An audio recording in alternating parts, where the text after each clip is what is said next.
Hello everyone, इस video में आज मैं पढ़ाने वाली हूँ चैप्टर 10 11th क्लास का इंटरनल ट्रेड।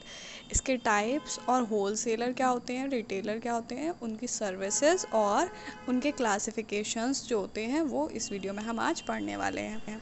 इंटरनल ट्रेड क्या होता है? Internal trade when buying and selling of goods and services take place within the geographical limits of a country, it is known as internal trade.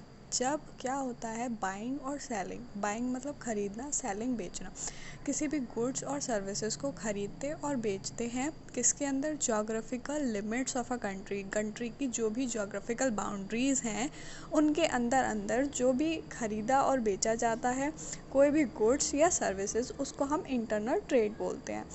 The main features of internal trade are, internal trade के features क्या क्या होते हैं? The buying and selling of goods and services take place within a country.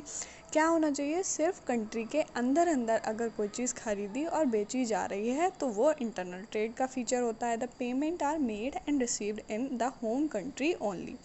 Payment क्या होता है? जब जो गुड्स और सर्विसेज हैं वो कंट्री के अंदर अंदर मतलब एक ही कंट्री में उसकी ट्रांजैक्शन हो रही है तो उसकी पेमेंट भी क्या होगी? उसी कंट्री के सिर्फ अंदर होगी, उसी करेंसी में होगी जिस कंट्री में वो सेल और परचेज़ हो रहा है। उस कंट्री की जो भी करेंसी होगी पेमेंट उसी करेंसी में होगी। There are no or very few formalities to be completed by the trader. जो भी ट्रेडर होते हैं, जो भी ये ट्रेड करते हैं खरीदना और बेचना, तो उनके लिए इसमें कोई ज़्यादा फॉर्मेलिटीज़ नहीं होती हैं। मतलब जो इंटरनेशनल ट्रेड होता है, जब किसी दूसरी कंट्री को बाहर भेजना होता है या मंगाना होता है, उसमें बहुत ज़्यादा फॉर्मेलिटीज़ होती हैं। लेकिन अगर अपनी ही कंट्री के अंदर अगर हम कोई चीज़ खरीद और बेच रहे हैं तो उसमें हमें कोई ज़्यादा फॉर्मेलिटीज़ करने की ज़रूरत नहीं होती है। तो ये सारे होते हैं इंटरनल ट्रेड के features. Types of internal trade, internal trade के कितने टाइप्स होते हैं? तो इसको दो कैटेगरीज में बांटा गया है, होलसेल ट्रेड और रिटेल ट्रेड। फर्स्ट वन है होलसेल ट्रेड। होलसेल ट्रेड क्या होता है? It refer to the trade in which goods are sold in large quantities. Large quantities मतलब बहुत ज़्यादा बड़ी क्वांटिटी में जब कोई भी गुड्स सोल्ड किए जाते हैं तो उसको हम क्या बोलते हैं? Wholesale trade. The person who carries on wholesale trade is known as wholesaler. जो भी पर्सन होता है जो होलसेल ट्रेड करता है, जो बहुत बड़ी क्वांटिटी में क्या करता है? गुड्स को ख़रीद लेता है और उसको छोटा पीसेज में करके बेच देता है, उसको होलसेलर बोलते हैं। A wholesaler provide many valuable service to the manufacturer as well as the retailer। जो होलसेलर होता है वो क्या करता है? जो मैन्युफैक्चर है, जो भी कंपनी है जो प्रोडक्शन कर रही है, उस गुड्स को बना रही है, तो उसको हम मैन्युफैक्चर बोलते हैं। तो उसको क्या क्या सर्विसेज देता है होलसेलर, और as well as the retailer. Retailer जिसको वो छोटी छोटी कम कम क्वांटिटीज़ में माल दे रहा है उसको रिटेलर बोलते हैं। तो उसको भी वो कुछ ना कुछ सर्विसेज प्रोवाइड करता है। तो वो सर्विसेज क्या हैं ये हम आगे पढ़ने वाले हैं। So here is the services to manufacture. जो होलसेलर होता है वो मैन्युफैक्चर को क्या क्या सर्विसेज प्रोवाइड करवाता है? फर्स्ट वन है फैसिलिटेटिंग लार्ज स्केल प्रोडक्शन। क्या करता है? जब होलसेलर जो होता है वो लार्ज क्वांटिटी में जो गुड्स खरीद रहा है तो मैन्युफैक्चर को भी क्या करना पड़ेगा? लार्ज स्केल प्रोडक्शन करना पड़ेगा, मतलब बहुत ज़्यादा प्रोडक्ट बनाने पड़ेंगे। तो जो होलसेलर है वो उसको मैन्युफैक्चर को क्या सर्विस प्रोवाइड कर रहा है कि वो लार्ज स्केल प्रोडक्शन करे। उसके बाद बियरिंग रिस्क। रिस्क जो होता है वो कौन लेता है? होलसेलर ले लेता है, क्योंकि वो लार्ज क्वांटिटी में माल खुद खरीद लेता है अपने नाम पर, सिर्फ ओन रिस्क पर। Financial assistant. जो मैन्युफैक्चर है वो क्या करता है? होलसेलर की सर्विसेज ये होती हैं मैन्युफैक्चर को कि वो उसको फाइनेंशियल असिस्टेंट देता है, मतलब पैसे की जो भी प्रॉब्लम होती है उससे वो असिस्ट करता है। Expert advice. मार्केट की क्या क्या क्या डिमांड्स हैं, जो कंज्यूमर है वो कैसा प्रोडक्ट चाह रहे हैं, किस क्वालिटी का प्रोडक्ट चाह रहे हैं, तो वो सारी एक्सपर्ट एडवाइस मार्केट की वो देता है जो होलसेलर होता है वो मैन्युफैक्चर को। Help in marketing function. जो होलसेलर होता है वो मैन्युफैक्चर को हेल्प करता है मार्केटिंग फंक्शन में। मार्केटिंग फंक्शन का मतलब है मार्केट में खरीदे और बेचे जाते हैं गुड्स। तो जो मैन्युफैक्चर गुड्स बना रहा है वो होलसेलर खुद लेकर मार्केट की क्या करता है? मार्केट का फंक्शन परफॉर्म करता है। उसके बाद है facilitate production continuity. Production continuity मतलब जब होलसेलर जो है वो कंटिन्यूसली उससे माल ले रहा है मैन्युफैक्चर है उसको भी कंटिन्यूसली क्या करना पड़ेगा, प्रोडक्शन करना पड़ेगा, तभी वो गुड्स सप्लाई कर पाएगा होलसेल को। अदरवाइज़ वो गुड्स सप्लाई नहीं कर पाएगा अगर वो उसी तरह से प्रोडक्शन नहीं करेगा जिस तरह से जो गुड्स हैं वो होलसेलर डिमांड कर रहा है। उसके बाद आता है स्टोरेज। स्टोरेज का मतलब है जो भी मैन्युफैक्चर है वो क्या करता है, माल किसको दे देता है, होलसेलर को। लार्ज क्वांटिटी में होलसेलर को माल दे देता है और होलसेलर क्या करता है, अपने पास स्टोर करके रखता है। मतलब छोटी छोटी क्वांटिटी में वो रिटेलर को देता है, बाकी जो माल बचता है वो खुद से स्टोर करके रखता है अपने पास। उसके बाद है सर्विसेज टू रिटेलर। जो होलसेलर होता है वो रिटेलर को क्या क्या सर्विस प्रोवाइड करवाता है, अवेलेबिलिटी ऑफ गुड्स। रिटेलर को जो माल चाहिए होता है वो होलसेलर अपने पास अवेलेबल रखता है, वो सारे गुड्स वो अपने पास रखता है जो जो रिटेलर को चाहिए होते हैं। उसके बाद मार्केटिंग सपोर्ट। मार्केटिंग सपोर्ट मतलब कि मार्केट में क्या चीज़ चल रही है वो सपोर्ट करता है रिटेलर को। Grant of credit. कभी कभी ऐसा होता है कि छोटे रिटेलर्स जो होते हैं, कम माल जो खरीदते हैं, तो उनके पास क्या होती है, फ़ंड की कमी होती है, फाइनेंस की कमी होती है, तो उनको क्रेडिट लेना पड़ता है। तो जो होलसेलर होते हैं वो उधार पे भी रिटेलर्स को माल दे देते हैं ताकि उनको प्रॉब्लम ना हो और कंटिन्यू उनकी सेल बनी रहे। उसके बाद है स्पेशलाइज्ड नॉलेज। स्पेशलाइज्ड नॉलेज का मतलब है कि जो भी प्रोडक्ट, जो भी काम वो कर रहे हैं उसमें उनकी स्पेशल नॉलेज होनी चाहिए। जो रिटेलर होता है जो कम माल खरीदता है तो उसका रिस्क क्या करता है, होलसेलर अपने साथ शेयर करता है, मतलब उसका रिस्क खुद ले लेता है। तो ये सारी फैसिलिटीज़ होलसेलर किसको, रिटेलर को देता है। उसके बाद आता है रिटेल ट्रेड। रिटेल ट्रेड क्या होता है, retail trade refer to sale of goods in small lots to the final consumer. Retail trades होता है जिसमें खरीदा और बेचा जाता है माल स्मॉल लॉट्स। स्मॉल लॉट्स का मतलब कम क्वांटिटी में, और किसको पहुंचाया जाता है, जो फाइनल कंज्यूमर होता है, जो उस प्रोडक्ट को कंज्यूम कर रहा है उस तक वो माल पहुंचाया जाता है। A retailer buys good from a wholesaler and sell them to the consumer. Retailer क्या होता है, किससे, होलसेलर से माल लेता है जो ज़्यादा क्वांटिटी में खरीदता है, और कंज्यूमर जो मार्केट में आते हैं उनको वो बेच देता है। अब है कि सर्विसेज जो कंज्यूमर को प्रोवाइड करवाता है रिटेलर। रिटेलर जो होते हैं वो क्या क्या सर्विसेज देते हैं कंज्यूमर को, रेडी और क्विक सप्लाई। मतलब जब कंज्यूमर को डिमांड होती है, जब उसको ज़रूरत होती है, तब रिटेलर के पास माल अवेलेबल होता है और वो जल्दी उसकी सप्लाई करते हैं। वाइड वैरायटी, एक वैरायटी नहीं होती, बहुत सारी वैरायटीज़ होती हैं, कंज्यूमर अपने हिसाब से उसमें चूज़ कर सकता है। गाइडिंग कंज्यूमर, और जो रिटेलर होते हैं वो क्या करते हैं, कंज्यूमर को गाइड करते हैं कि कौन सा प्रोडक्ट उनके हिसाब से सही है। Demonstration and after sale services, और जब भी जो भी सेल होती है वो गुड्स बेच देते हैं, उसके बाद अगर कोई सर्विस प्रोवाइड करवानी होती है तो वो कंज्यूमर को, जैसे रिपेयर सर्विसेज एक्सेट्रा जो होती हैं, तो वो सर्विसेज उनको प्रोवाइड करवाते हैं। होम डिलीवरी की मतलब घर से ही कोई भी कंज्यूमर अपनी जो भी उसको नीड है, जो भी ज़रूरत है जिस प्रोडक्ट की, तो वो उसको मंगा सकता है अपने घर पे बैठे हुए। कन्वीनियंट लोकेशन, रिटेलर की क्या होती है, कन्वीनियंट लोकेशन होती है, मतलब जहाँ पे जो कंज्यूमर है वो आसानी से पहुँच सके। हम लोग देखते हैं जैसे कि जनरल स्टोर्स वगैरह होते हैं, उसमें क्या डेली यूज़ की जो भी कंज्यूमर को ज़रूरत होती है वो सारी चीज़ें होती हैं। तो वो जो मतलब जो जनरल स्टोर्स होते हैं वो ऐसी लोकेशन पे होते हैं जहाँ पे जो भी आसपास के लोग हैं वो आसानी से पहुँच सकें। तो वो होती है हमारी कन्वीनियंट लोकेशन। उसके बाद है क्रेडिट फैसिलिटी। जैसे कि रिटेलर को होलसेलर माल देता है तो वो क्रेडिट फैसिलिटी उसको प्रोवाइड करवाता है। इसी तरीके से जो रिटेलर होते हैं वो भी अपने कस्टमर को जो क्रेडिट फैसिलिटी होती है वो प्रोवाइड करवाते हैं। अगर कभी कस्टमर को ज़रूरत होती है क्रेडिट फैसिलिटी की तो रिटेलर उसको ये फैसिलिटी प्रोवाइड करवाते हैं। अब सर्विसेज टू कंज्यूमर तो हो गई कि रिटेलर सर्विसेज कंज्यूमर को क्या क्या देता है। उसके बाद आती है कि होलसेलर और मैन्युफैक्चर को रिटेलर क्या क्या सर्विसेज देता है। तो वो क्या करता है, रेडी मार्केट, मार्केट रेडी करता है, मतलब कस्टमर्स को जो उनका प्रोडक्ट होता है वो सेल करने के लिए मनाता है।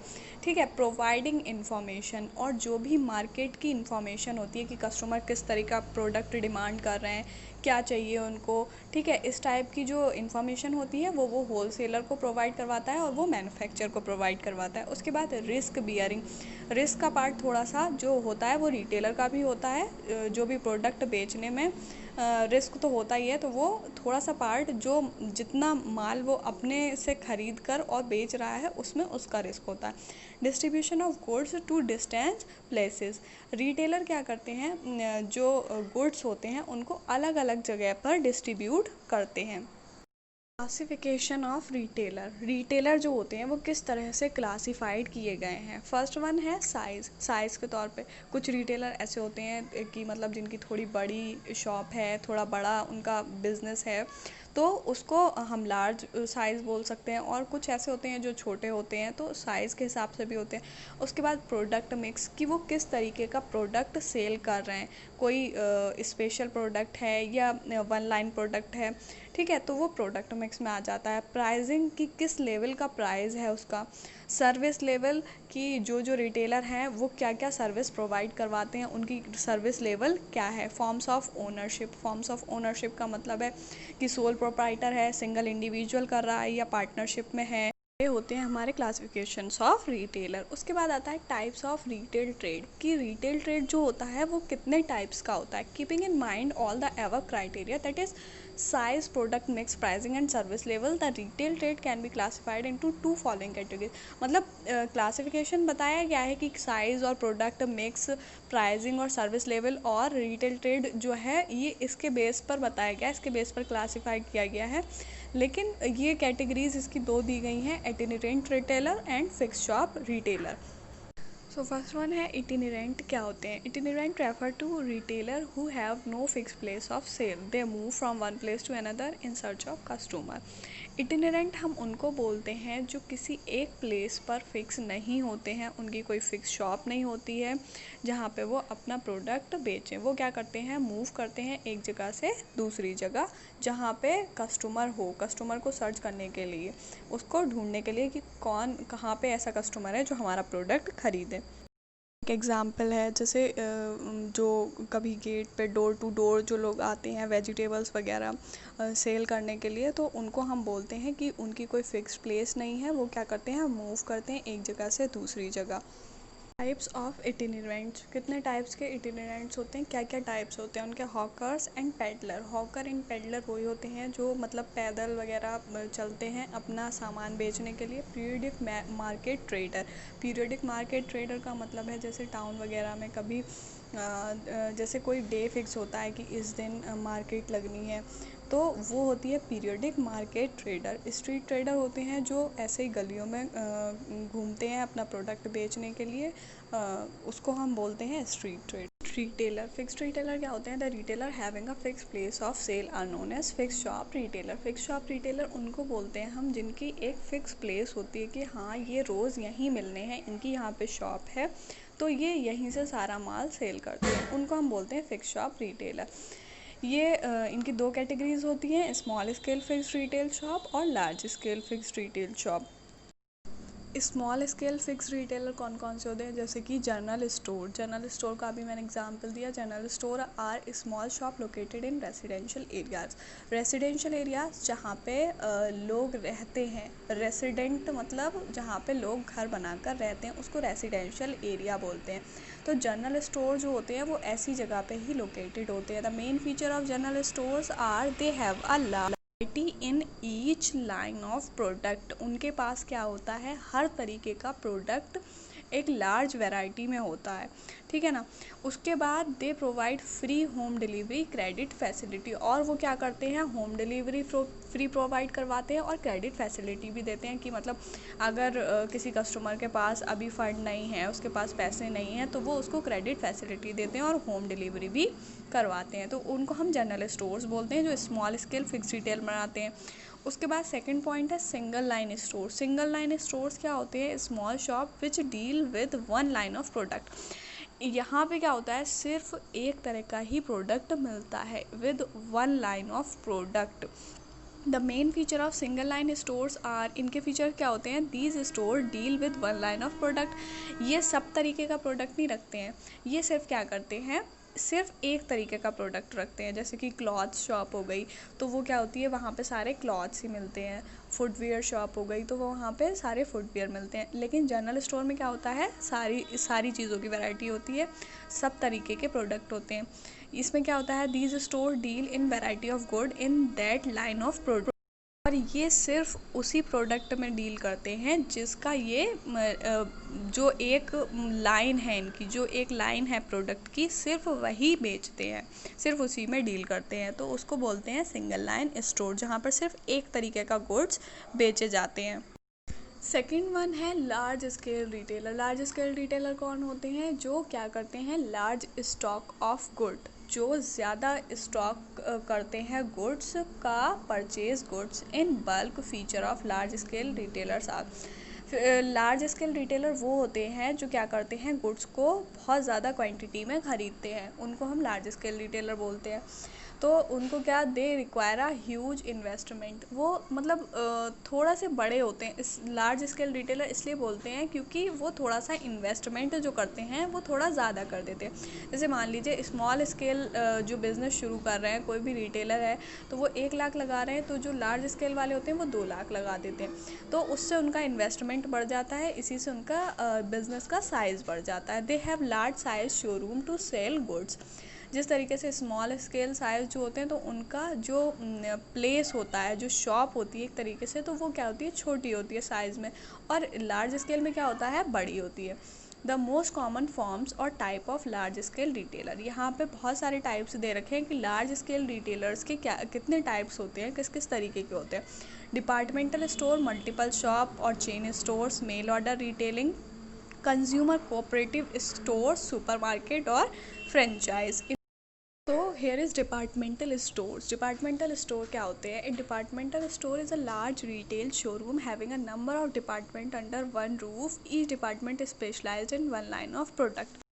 इसमें क्या होता है, जो डिपार्टमेंटल स्टोर्स होते हैं उसमें बहुत बड़े बड़े शोरूम होते हैं। अंडर वन रूफ का मतलब जैसे कि मॉल वगैरह होते हैं, तो मतलब है एक ही चीज़ सारी, लेकिन उसके अंदर डिपार्टमेंट्स डिवाइड होते हैं कि ये इस चीज़ का डिपार्टमेंट है, ये क्लॉथ्स का है, ये फुटवेयर का है, ये ज्वेलरी का है।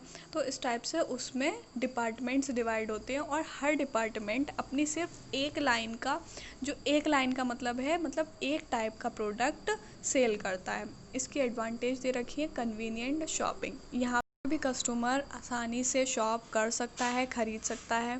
मतलब उसको ये नहीं है कि अगर उसको क्लॉथ्स ख़रीदने हैं तो उसको पूरा सारा ढूंढना पड़ेगा। क्लॉथ्स का अलग डिपार्टमेंट है, ज्वेलरी का अलग डिपार्टमेंट है, उसको जो भी चीज़ ख़रीदनी होगी वो उस चीज़ के डिपार्टमेंट में आसानी से जा सकता है। उसके बाद है सेंट्रल लोकेशन। ये डिपार्टमेंटल स्टोर्स जो होते हैं वो ऐसी जगह पे होते हैं जहाँ पे जो सिटी होती है तो उसका सेंटर हो, सेंट्रल लोकेशन हो, जहाँ पे हर कोई चारों तरफ से पहुँच सके।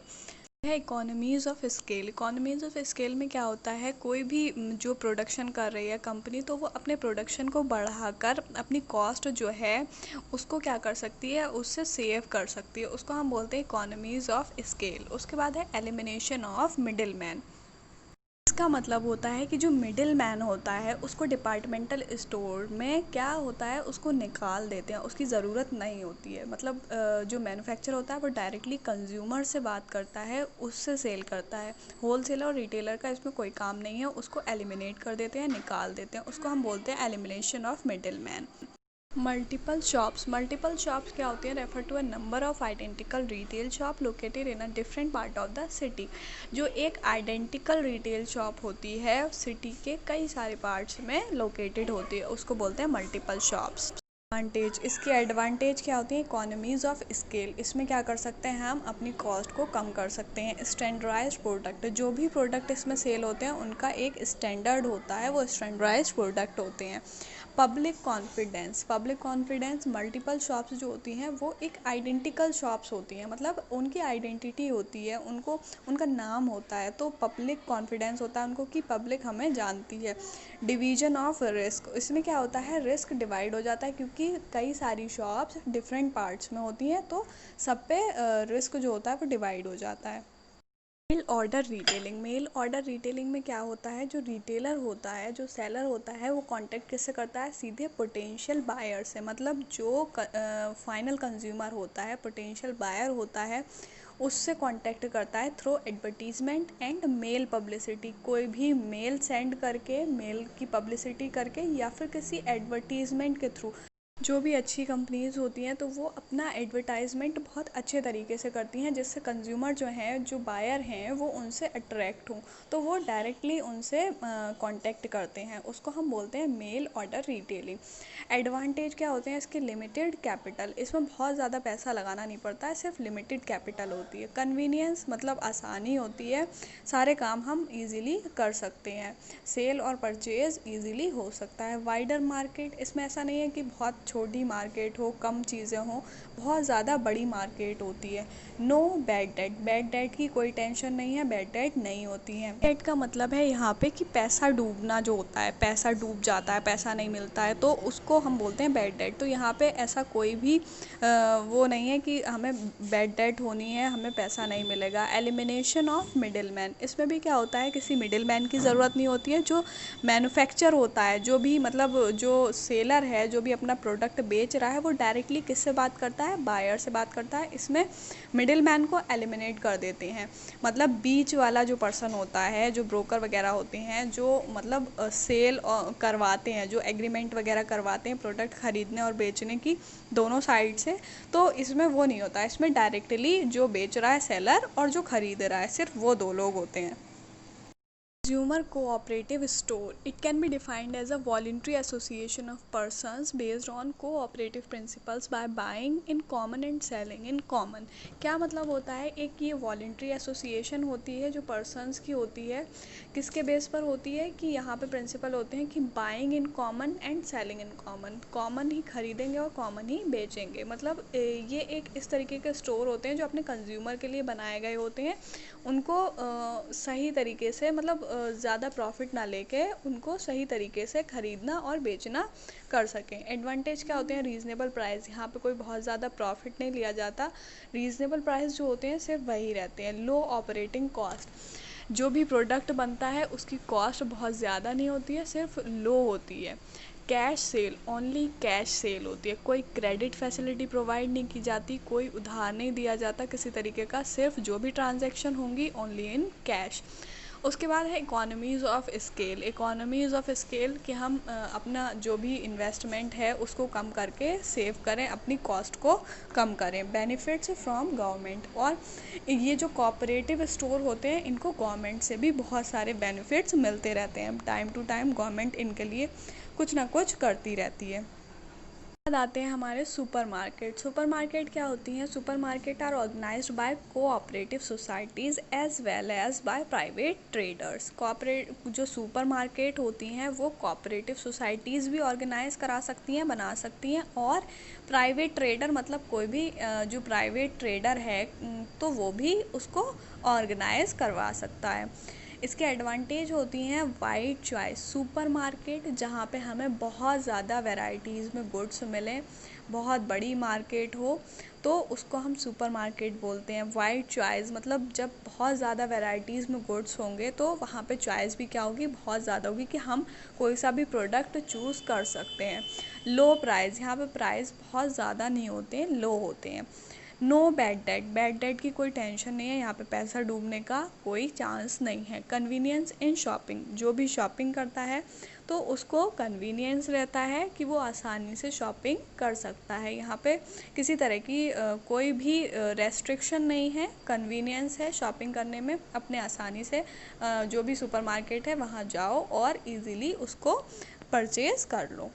सुपर मार्केट में हमें किसी भी तरह की कोई प्रॉब्लम नहीं होती है, हमें जिस तरीके का प्रोडक्ट चाहिए होता है वो मिल जाती है। सुपर मार्केट का मतलब है यहाँ पे कि सुपर से मीन्स है कि जहाँ पे हर तरीके का प्रोडक्ट हो, हमें जितने प्राइस में चाहिए, जिस टाइप का प्रोडक्ट चाहिए, जो स्टैंडर्ड चाहिए उसका, वो सब तरीके के वहाँ पे मिल जाते हैं। उसके बाद आता है वेंडिंग मशीन। वेंडिंग मशीन क्या होता है, vending machine is a new form of direct retailing. क्या है, ये एक नए तरीके का जो फॉर्म आया है डायरेक्ट रिटेलिंग करने का।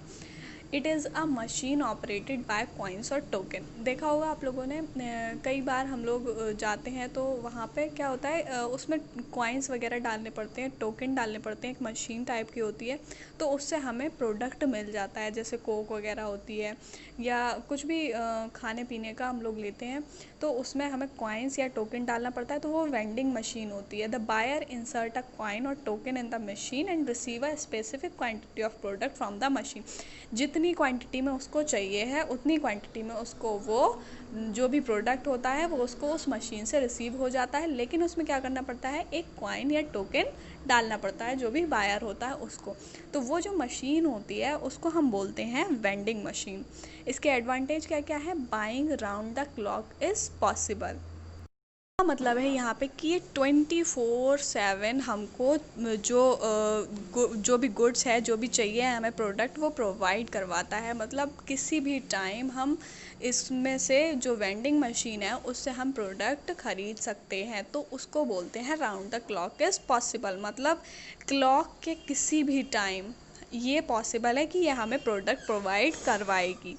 बाद है the customer gets fresh supply of goods. यहाँ पे ऐसा नहीं है कि हमें बासी खाना मिलता है, पुरानी चीज़ें मिलती हैं। जो कस्टमर होता है उसको गुड्स की फ्रेश सप्लाई मिलती है। मतलब जो फ्रेश गुड होता है वही उसको उस वेंडिंग मशीन से प्रोवाइड करवाया जाता है। No requirement of salesman. ये है कि सेलमैन की तो कोई ज़रूरत ही नहीं है। मॉडर्न टाइम है, जब भाई मशीन प्रोवाइड करवा रही है गुड, तो सेलमैन की क्या ज़रूरत है यहाँ पे। तो there is no requirement of salesman कि जो कस्टमर है उसको कोई भी बंदा आके उसको वो प्रोडक्ट दे। तो यहाँ पे जो मशीन है उसमें टोकन डालो और अपना प्रोडक्ट निकाल लो उसमें से। तो ये होता है हमारा वेंडिंग मशीन का काम।